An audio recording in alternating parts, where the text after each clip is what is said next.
कैसे टिकेगी ससुराल में। ये है दीवान हाउस जो हमारे रुपेश ने बड़ी ही मेहनत से खड़ा किया है। उनकी पत्नी है नारायणी जी जो खुद एक टीचर रह चुकी है और कितने ही बच्चों को उन्होंने सही दिशा दिखाई है। वैसे उनके खुद के भी 2 बच्चे हैं, एक बेटा और एक बेटी। वेद पढ़ाई में काफ़ी होशियार रहा है और अभी अपने पापा के बिजनेस में उनका हाथ बटाता है। और हमारी शिवानी जो इस घर की सबसे बड़ी लड़की है, उनके बारे में तब क्या ही कहे। चलिए आपको बताते नहीं, दिखा ही देते हैं। अरे ये लड़की अभी तक सो रही है। अरे सो कहाँ रही हूँ? सो नहीं रही तो बिस्तर में क्या कर रही है अभी तक? अरे उठ तो मैं जल्दी ही गई थी, लेकिन ये रील देखते देखते 1 घंटा हो गया, पता ही नहीं चला। हे भगवान, शिवानी कैसी है तू? अभी तो 24 साल की हो गई है, अभी तक फ़ोन चलाना, देर तक सोना, ये सब अच्छा लगता है क्या? अरे मम्मी आप ना हर बात में मुझे सुनाती रहती हैं, कभी मेरी तारीफ भी कर दिया करो। मैं तो तेरी तारीफ ही करना चाहती हूँ, लेकिन तू उसका मौका कहाँ देती है? मैं भी चाहती हूँ कि मैं तेरी तारीफ करूँ, पर तू कुछ ऐसा काम भी तो कर जिससे मैं तेरी तारीफ कर पाऊँ। शिवानी, तुम्हारी मम्मी बिल्कुल ठीक कह रही है। अरे अरोरा जी की बेटी को देखो, वो भी तुम्हारी जितनी है, पूरा घर संभाल लेती है, सिलाई बुनाई कढ़ाई सब आता है उसे। अरे तो मैं भी सीख जाऊंगी ना पापा, आप क्यों चिंता करते हैं? अरे चिंता तो होगी ना, 24 साल की हो गई है लड़की, ना कोई ढंग है ना कोई लक्षण है तुझ में शिवानी। अरे कैसे टिकेगी तू अपने ससुराल में? तुम्हारे छोटे भाई को देखो ज़रा, कॉलेज पूरा होते ही ऑफिस ज्वाइन कर ली, मेरा हाथ बटाने लगा। तुम भी आज से रसोई में मेरा हाथ बटाना, ठीक है? चलो मेरे लिए 1 कप कॉफ़ी बना दो बेटा। हाँ बस थोड़ी देर में बनाती हूँ। देखा आपने, बस यही करती रहती है। कोई भी काम दो इसे, कहती है मैं बाद में करती हूँ, थोड़ी देर में कर लूँगी, या फिर आप कर लीजिए, ऐसा ही कहती रहती है ये। मुझे तो चिंता हो गई इस लड़की की, कैसे होगी इसकी शादी। शिवानी मस्त मौला लड़की थी। घर में सोना खाना और घूमने के अलावा और किसी चीज़ में उसकी कोई दिलचस्पी नहीं थी। अलबेली बनी रहती थी, लेकिन अब उसकी तो उम्र हो चुकी थी शादी की, इसलिए उसके माता पिता को हर पल यही बात खाई जाती थी। नारायणी अपनी बहन सविता से बात कर रही है। अरे कैसे चिंता ना करूँ सविता, ये लड़की कोई काम ही नहीं करती, सारा दिन मटर गश्ती करती रहती है, यहाँ वहाँ सहेलियों के साथ घूमती रहती है। तू ही बता क्या करूँ मैं इस लड़की का? अरे दीदी आप इतनी चिंता मत कीजिए, आपका बीपी बढ़ जाएगा। शिवानी को देख कर ना वैसे ही मेरा बीपी बढ़ जाता है। ये देख अभी भी टीवी के आगे बैठी हुई है, अपनी झूठी प्लेट भी खुद नहीं उठाती। शिवानी, मासी का फ़ोन है, ले उनसे बात कर ले। अरे मम्मी आप कर लो ना, मुझे रिश्तेदारों से फ़ोन पे बात करना पसंद नहीं है। देखा कैसे जवाब देती है। किसी रिश्तेदार के ना घर चलती है, ना उनसे बात करती है, ना ही उनसे मिलने जाती है। कैसे ये रिश्ते निभाएगी बता? अरे यहाँ तो मायका है, लेकिन अगर शादी के बाद ससुराल में ये जवाब दे दिया उसने तो मेरी तो नाक ही कट जाएगी ना। अरे सीख जाएगी दीदी धीरे धीरे, आप चिंता ना करो। 20 साल की थी तब मुझे भी यही लगता था, सीख जाएगी, अभी छोटी है, पढ़ाई कर रही है। लेकिन अब ऐसा नहीं है, अब ये 24 की हो गई है। अभी इसकी शादी के लिए लड़का देख रहे हैं हम, लेकिन फिर भी इस लड़की में कोई जिम्मेदारी वाली बात नहीं है। कब सीखेगी? ससुराल में जाने के बाद? अरे वहाँ तो 100 काम 100 जिम्मेदारियाँ उठानी पड़ती है, कैसे टिकेगी ये वहाँ? दीदी आप खामखा इतना सोच रहे हो, जब इसकी शादी पक्की हो जाएगी तो अपने आप ही ये जिम्मेदार हो जाएगी। आप तो बस इसके लिए अच्छा सा लड़का ढूंढो, ठीक है? हाँ शायद शादी पक्की हो जाने के बाद इससे थोड़ी अकल आ जाए। नारायण को दिन रात शिवानी की चिंता सताती रहती थी। अब शिवानी के माता पिता ने रिश्तेदारों में भी सबको शिवानी के लिए कोई अच्छा लड़का देखने को कह दिया था। अरे कहाँ रह गए सबके सब? आई जीजी आई, आइए आइए, प्रणाम, आइए। अरे शिवानी बैठी है तो कम से कम बुआ जी को लेने तो आना चाहिए ना, कब से आवाज़ दे रही हूँ।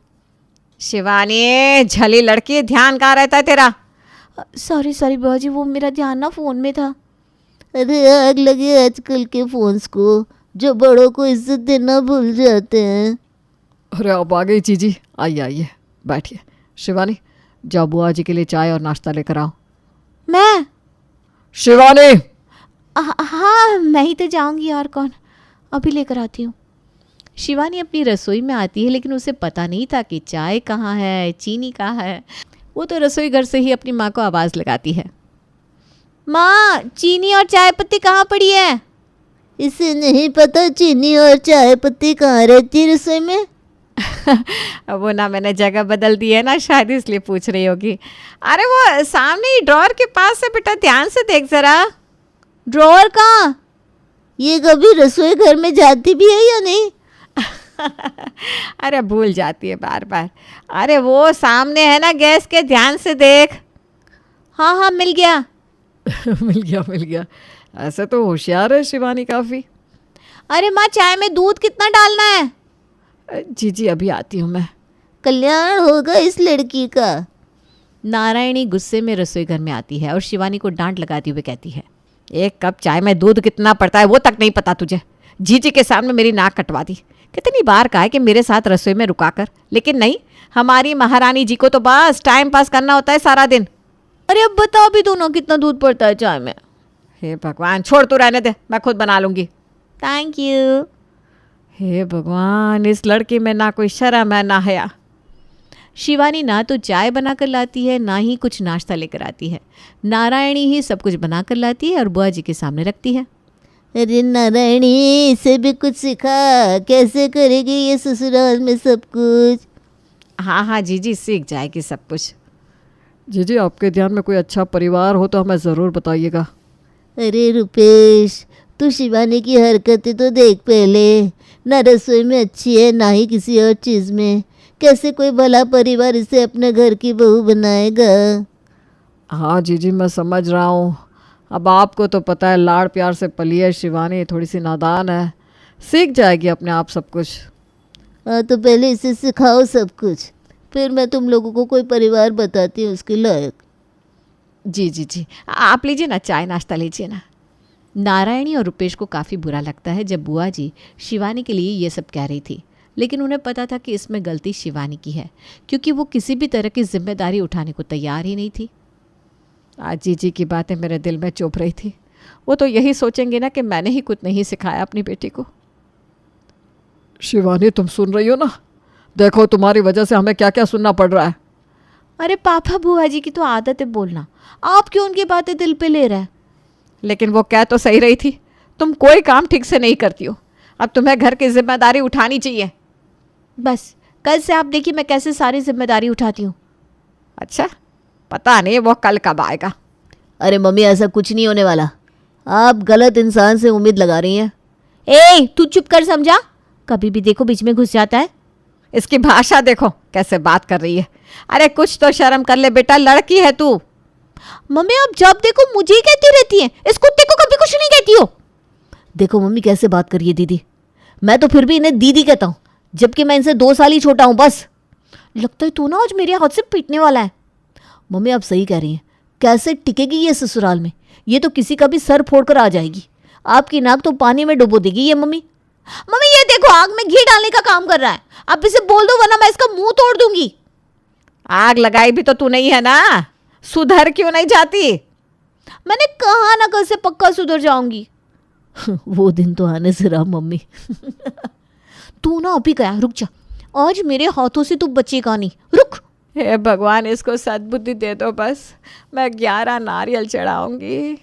नारायणी शिवानी को लेकर काफ़ी परेशान रहती थी कि उसके लिए कोई अच्छा सा परिवार मिल जाए जहां शिवानी की शादी कर सके, लेकिन हमारी शिवानी थी कि वो तो अलमस्त ही घूमती रहती थी। अरे क्या बात है, ऐसे सर पकड़ कर क्यों बैठी हो? और क्या, शिवानी के बारे में सोच रही थी बस। मत सोचो ज़्यादा, सब कुछ अच्छा ही होगा। अरे उसके लिए एक अच्छा लड़का मिल जाए। समझो तुम्हारी भगवान ने सुन ली है। शिवानी के लिए आज ही बहुत अच्छा परिवार देख कर आया हूँ, कल वो उसे देखने आ रहा है। आप सच कह रहे हैं? गार्डन में जहाँ मैं सैर करने जाता हूँ ना, वहाँ मेरे दोस्त के दूर के रिश्तेदार हैं। वो राजकोट में उनका घर है। बस बातों बातों में शिवानी की बात निकली और उन्हें भी अपने बेटे के लिए लड़की की तलाश है, तो मैंने भी बात आगे बढ़ा दी। कल वो हमारी शिवानी को देखने आ रहे हैं। हे भगवान, लाख लाख शुक्र है तुम्हारा। उनका परिवार भी बहुत बड़ा है, दोनों भाई साथ में रहते हैं। लड़के का नाम नीरज है और ख़ुद का बिजनेस करता है। कल वो और उसकी माँ शिवानी को देखने आ रहे हैं और उन्हें शिवानी पसंद आ गई तो कल ही दोनों का रोका कर देंगे। कल तो मैं किसी भी हालत में शिवानी को कोई गलत बर्ताव करने ही नहीं दूंगी। हाँ, कल उसे सब कुछ सिखा देना, कोई भी गलती मत करने देना। नहीं नहीं, इतनी मुश्किल से इतना अच्छा परिवार मिला है, मैं किसी भी हालत में इसे हाथ से जाने नहीं दूंगी। नारायणी इस खबर से खुश भी थी और थोड़ी डरी हुई भी थी, इसलिए वो शिवानी को सुबह से ही समझाने में लगी हुई थी।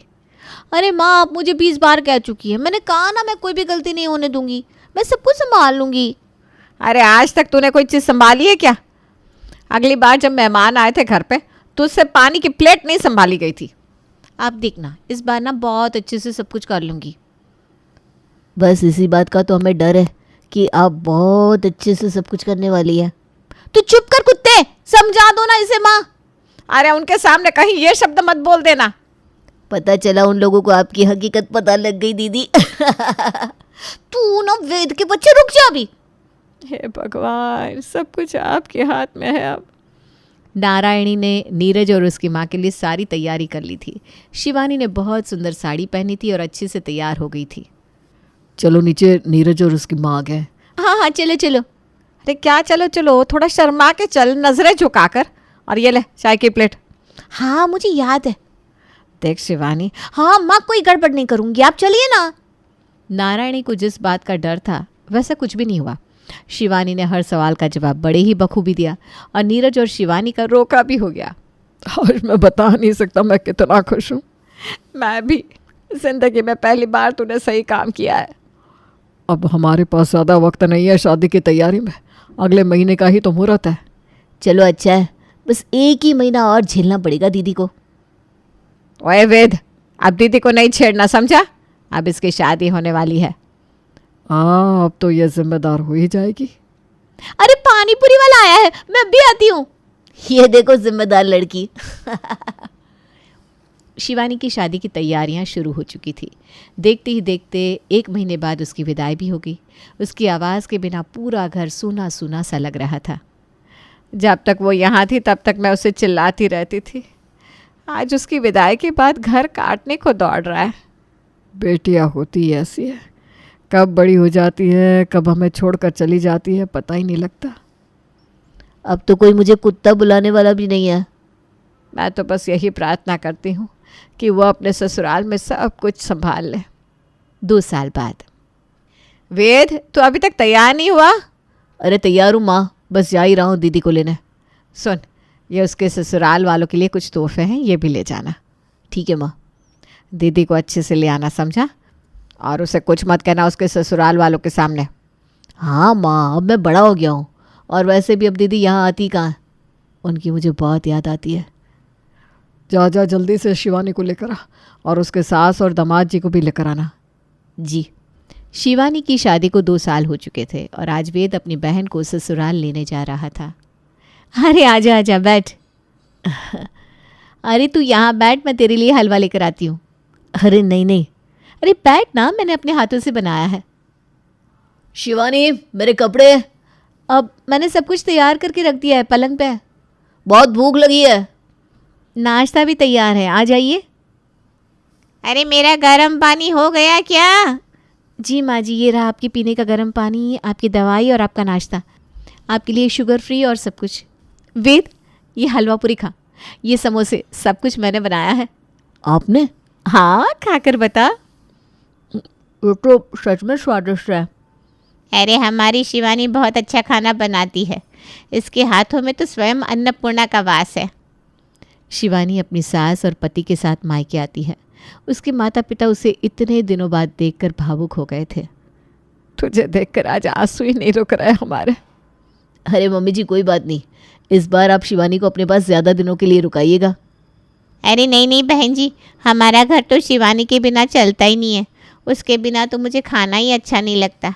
शिवानी को मेरी दवाइयाँ, मेरे कपड़े, मेरा खाना सब कुछ पता है। सब कुछ मुझे हाथ में लाकर देती है। ये बात तो है, शिवानी 1-2 दिन भी जाती है तो हमारा घर कबाड़ खाना लगने लगता है। हम तो बहुत भाग्यशाली हैं कि हमें शिवानी जैसी बहू मिली है, जिसने हमारे घर को इतने अच्छे से संभाल लिया है। शिवानी हमारी जली सी छोटी सी बच्ची, आज इतना सब तुम्हारे बारे में सुनकर मेरा सर गर्व से ऊंचा हो गया है। हमें तो हमेशा ही डर रहता था कैसे टिकेगी ये ससुराल में, लेकिन आज पता चल ही गया कि बेटियां मायके में ही चुलबुली होती है, ससुराल में पैर रखते ही जिम्मेदार बन जाती हैं। आई मिस यू दी, आई मिस यू टू कुत्ते।